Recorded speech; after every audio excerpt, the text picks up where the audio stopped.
রাজ্য জুড়ে সমস্ত স্কুল কলেজের ছাত্রছাত্রীদের জন্য এই সুখবরটা আগেই এই চ্যানেলের থ্রু দিয়ে অন্য একটা ভিডিওর মাধ্যমে জানিয়েছিলাম। হ্যাঁ, সুখবরটা কি না, SVM অর্থাৎ Swami Vivekananda merit cum means scholarship অবশেষে 2025-26 শিক্ষাবর্ষের জন্য চালু হয়ে গেছে। সেখানে শুধুমাত্র যে ফ্রেশ অ্যাপ্লিকেশন চালু হয়েছে এমন কিন্তু একেবারেই নয়। ফ্রেশ অ্যাপ্লিকেশনের সঙ্গে সঙ্গে রিনিউয়াল এমনকি কন্যাশ্রী অ্যাপ্লিকেশন সবটাই শুরু হয়ে গেছে 28শে নভেম্বর থেকে। সেই আপডেটটা পাওয়ার সঙ্গে সঙ্গেই তোমাদের জন্য অবশ্যই এই চ্যানেলের থ্রু দিয়ে তোমাদেরকে জানিয়ে দিয়েছি, এবং সেখানে তোমরা অনেকে জানতে চেয়েছো যে এই নতুন ব্যবস্থাপনায় কি কি ডকুমেন্টস নতুন করে অ্যাড করতে হচ্ছে, কি লাগছে এবং সেগুলো কি ফরম্যাটে দিতে হবে সেগুলো সম্পর্কে জানতে চেয়েছো। আবার অনেকে এটাও জানতে চেয়েছো যে কারা কারা রিনিউয়াল করতে পারবে। কেউ কেউ এটাও জানতে চাইছো যে যাদের ড্রপ হয়ে গেছে, গ্যাপ পড়ে গেছে, ইয়ার গ্যাপ হয়ে গেছে, সেক্ষেত্রে তোমাদের কি করতে হবে। এই সমস্ত তোমাদের যে প্রশ্ন তারই উত্তর নিয়ে নতুন একটা উপস্থাপনায় হাজির হলাম তোমাদেরই এসপি ম্যাম চ্যানেলে। তোমাদের প্রত্যেককে জানাই স্বাগত। তোমাদের যাদের যাদের মনের এই প্রশ্নগুলো তোমরা শেয়ার করেছিলে কমেন্টের মাধ্যমে, তোমরা তো তোমাদের উত্তর পাবেই। আর যারা এখনো পর্যন্ত মনে আসা প্রশ্নটা কমেন্টের মাধ্যমে হয়তো জানাতে পারোনি কিন্তু প্রশ্নটা ছিল, তারাও কিন্তু উত্তরটা পেয়ে যাবে। তাহলে একটু মনোযোগ সহকারে দেখে নাও এবং বুঝে নাও।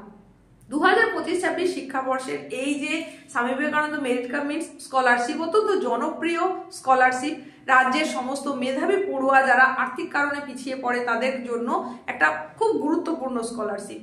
এই স্কলারশিপের শুরু হয়ে গেছে আবেদন প্রক্রিয়া, সেটা গত 28শে নভেম্বর, এটা তোমাদের জানিয়েছি। এবার এই রিনিউয়াল প্রসেসটা কারা করতে পারবে, তো নতুন হিসেবে যারা করতে পারবে সেটা তো একেবারে ফ্রেশ অ্যাপ্লিকেশন মানেই কি, যারা 60% মার্কস পেয়ে মাধ্যমিক উত্তীর্ণ হয়েছে তারা তো পাচ্ছে, বা 60% মার্কস পেয়ে উচ্চ মাধ্যমিক উত্তীর্ণ হয়েছে তারা করতে পারছে।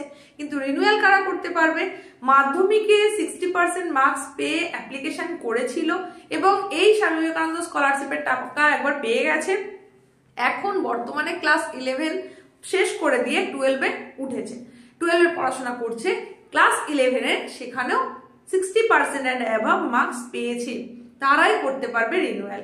ঠিক একইভাবে আর কারা করতে পারবে, যারা উচ্চ মাধ্যমিক পাশ করে গ্র্যাজুয়েশনে ভর্তি হয়ে ফার্স্ট ইয়ারের পড়া কমপ্লিট করে ফেলেছে এবং ফার্স্ট ইয়ারে 60% অ্যান্ড অ্যাভাব মার্কস পেয়েছে, তারাই কিন্তু রিনিউয়াল করতে পারবে।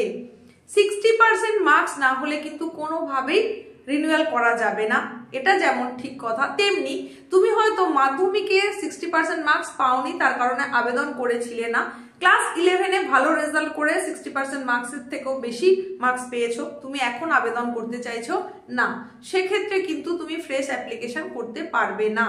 এরপরে ঠিক একইভাবে উচ্চ মাধ্যমিকের ক্ষেত্রেও বলি, যারা উচ্চ মাধ্যমিক উত্তীর্ণ হয়েছিলে তখন 60% না পাওয়ার কারণে তুমি আবেদন করতে পারোনি, এখন ফার্স্ট ইয়ারে গিয়ে 60% অ্যান্ড অ্যাবাভ মার্কস পেয়েছো, তাহলে তুমি ভাবছো যে ফ্রেশ অ্যাপ্লিকেশন করবে, তাহলেও কিন্তু করতে পারবে না। একটা শিক্ষাবর্ষের মধ্যে সেখানে তুমি যদি 60% অ্যান্ড অ্যাবাভ মার্কস পেয়ে থাকো তাহলেই তুমি আবেদন করতে পারবে এবং পরবর্তীতে সেটাকে রিনিউয়াল করতে পারবে। অবশ্যই সেক্ষেত্রেও 60% মার্কসটা থাকতে হবে। আশা করছি তোমরা বুঝতে পেরে গেছো যে কারা কারা রিনিউয়াল করতে পারবে আর ফ্রেশ কারা করতে পারবে, সেটাও বললাম। এইবার আসি যে কোন কোন ডকুমেন্টস এখানে লাগবে এবং সেখানে ঠিক কি কি জিনিস তোমাকে অবশ্যই দিতে হবে। দেখো, এই স্বামী বিবেকানন্দ যে মেরিট কাম মিন্স স্কলারশিপের যে পোর্টাল, সেই পোর্টালটা যদি ওপেন করা যায় তাহলে পোর্টাল ওপেন করলে প্রথমেই তুমি এই জিনিসটা দেখতে পাবে। দেখো, এই পোর্টাল ওপেন করার পরে এখানে তোমাকে কি দেখাচ্ছে, এখানে অ্যালার্ট বলে এই যে অংশটা দেখাচ্ছে, যেখানে বলা হচ্ছে fresh and renewal application process started for the session 2025-26। তাহলে এই জায়গায় আমরা যদি ওকে বাটনটা প্রেস করে দিই তাহলে সেখানে আমরা কি দেখতে পাবো, এই রকম একটা ইন্টারফেস তোমার কাছে চলে আসবে। এখন আমরা যদি রেজিস্ট্রেশনে গিয়ে ক্লিক করি, মানে ফ্রেশ অ্যাপ্লিক্যান্ট হিসেবে যদি রেজিস্ট্রেশনে গিয়ে ক্লিক করি তাহলে এখানে দেখাচ্ছে সিলেক্ট ক্যাটাগরি। তো এই সিলেক্ট ক্যাটাগরির জায়গায় আমরা এখানে নন টপার এই জায়গাটায় প্রেস করে দিলে এই রকম একটা ইন্টারফেস চলে আসছে, মানে অ্যাপ্লিকেশনের টোটাল প্রসেসটা স্টেপ বাই স্টেপ কিন্তু এখানে দেখা আছে, স্টেপ 1, স্টেপ 2, স্টেপ 3 করে এইভাবে পরপর কিন্তু দেখানো আছে। এবার আমরা যদি স্টেপ 3 এখানটা ভালো করে লক্ষ্য করি, দেখো এখানে দেখানো আছে documents two be uploaded for fresh and Kanyashree application. তাহলে এখানেই বলে দিচ্ছে যে কোন কোন ডকুমেন্টস তোমার লাগবে। অতি অবশ্যই লাগবে মার্কশিট অফ মাধ্যমিক examination or its equivalent both side. তাহলে তোমার মাধ্যমিক পরীক্ষার যে মার্কশিট সেটা বা এর সমতুল্য পরীক্ষার যে মার্কশিট সেটার উভয় পাশটা কিন্তু লাগবে। তার সঙ্গে লাগছে marksheet of last board, council, university, college examination both side, মানে লাস্ট ইয়ার তুমি কোনটা পাস করে গেছো সেটার সার্টিফিকেটও কিন্তু এখানে লাগছে, মার্কশিটটাও কিন্তু লাগছে। সেটা হতে পারে বোর্ড, হতে পারে কাউন্সিল, হতে পারে ইউনিভার্সিটি বা কলেজ। এরপরে বলছে অ্যাডমিশন রিসিপ্ট, তুমি যে ভর্তি হয়েছো নতুন করে তার অ্যাডমিশন রিসিপ্ট দিতে হবে। তার সঙ্গে income certificate of family not applicable for Kanyashree, এই ইনকাম সার্টিফিকেটটা কিন্তু কন্যাশ্রীর জন্য প্রযোজ্য নয়। ফ্রেশ যারা অ্যাপ্লিকেশন করবে তাদের জন্য ইনকাম সার্টিফিকেটটা দিতে হবে, ফ্যামিলির ইনকাম সার্টিফিকেট। সেটা কিভাবে পাবে সেই সম্পর্কে ভিডিও কিন্তু চ্যানেলে আগেই দেওয়া রয়েছে, তোমরা অতি অবশ্যই সেটা দেখে নেবে। আজকের ভিডিও ডেসক্রিপশন বক্সে লিংক দেওয়া থাকবে, সেখান থেকেও দেখে নিতে পারো। এরপরে আর কি লাগছে দেখে নাও।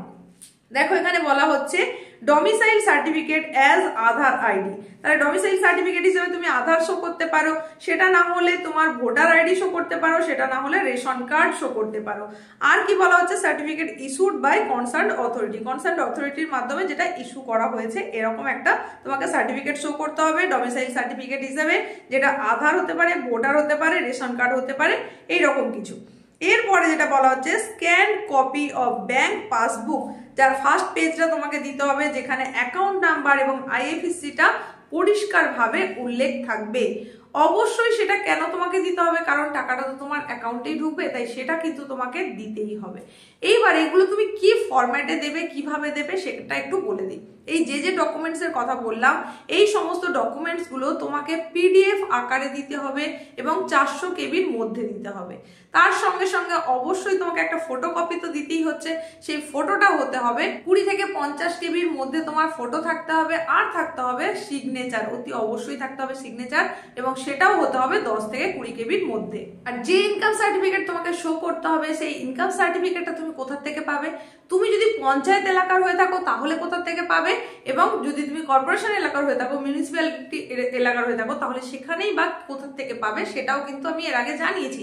তারপরেও বলে দিচ্ছি, দেখো এখানে পরিষ্কারভাবে উল্লেখ রয়েছে যে তুমি সেটা কোথা থেকে পেতে পারছো না। In the upload documents form select the complement authority, সেটা কোথায়? BDO, SDO, joint BDO, BLRO, এটা হচ্ছে পঞ্চায়েত এরিয়ার জন্য। Executive officer, finance officer, education officer in case of municipality. তাহলে পরিষ্কার বুঝতেই পারলে যে সেখানে কোন কোন জায়গা থেকে তুমি ইনকাম সার্টিফিকেটটা পেতে পারো। তাছাড়াও এখানে দেখো আরো উল্লেখ করা রয়েছে যে কর্পোরেশন এরিয়ার জন্য যেটা করতে পারবে গেজেটের গেজেটেড অফিসার, তার কাছ থেকেও কিন্তু তুমি সার্টিফিকেটটা ইস্যু করতে পারবে ইনকাম সার্টিফিকেটটা। এবার এই ইনকাম সার্টিফিকেটের ফরম্যাট তুমি যদি দেখতে চাও তাহলে কিন্তু এই পোর্টালেই একটা ফরম্যাট দেওয়া রয়েছে, সেটাতেও তুমি দিতে পারো। অনলাইনের মাধ্যমে যে ফরম্যাট রেডি করা হয় সেটা তুমি করতে পারো। তো এখানে তোমাকে ফরম্যাটটা একটু আমি দেখিয়ে দিই। দেখো এখানে একদম ওপরেই যে তোমার মেনু বার রয়েছে, সেই মেনু বারে চলে যেতে হবে। মেনু বারে যাওয়ার পরে তুমি সেখানে ক্লিক করলে তোমাকে বেশ কিছু জিনিস দেখিয়ে দিচ্ছে। দেখো এখানে এই যে মেনু বারটা পেয়ে গেলে, মেনু বারে যখনই তুমি ক্লিক করবে তখন এখানে এই রকম কিছু তোমার সাইট চলে আসছে। এই সাইটগুলোর মধ্যে দেখো আছে ইনকাম সার্টিফিকেট। এই ইনকাম সার্টিফিকেটে তোমাকে ক্লিক করতে হবে। ক্লিক করলেই তোমাকে যে জিনিসটা দেখাচ্ছে যে document is about to open in new tab, তাহলে এই জায়গায় ওকে করে দিলে, ওকে করে দেওয়ার পরে তোমাকে কিন্তু সার্টিফিকেটটা এখানে শো করছে। এই হচ্ছে সেই সার্টিফিকেট যেটা তুমি এইভাবে ইনকাম সার্টিফিকেটটা এখান থেকে প্রোফর্মাটা পেয়ে যেতে পারো। এই প্রোফর্মা তুমি ফিল আপ করতে পারো, বা অনলাইনের যেটা সেটাও তুমি দিতে পারো। তো এইটা কিভাবে ফিল আপ করবে যদি তোমরা জানতে চাও তাহলে অতি অবশ্যই বেশি বেশি করে কমেন্ট করো। তোমাদের কমেন্টের ভিত্তিতে এই ফর্মটা কিভাবে ফিল আপ করতে হয় সেটাও জানিয়ে দেবো। তো আজকের উপস্থাপনা তাহলে তোমাকে কি কি জানিয়ে দিলাম, তোমরা কারা কারা আবেদন করতে পারবে ফ্রেশ, রিনিউয়াল, এমনকি আর কারা করতে পারবে বলে দিলাম, যারা কন্যাশ্রী তারাও কিন্তু আবেদন করতে পারবে। সমস্ত ক্ষেত্রেই আবেদন শুরু হয়ে গেছে। কন্যাশ্রীর ক্ষেত্রে ইনকাম সার্টিফিকেট লাগবে না, বাকিদের ক্ষেত্রে লাগবে।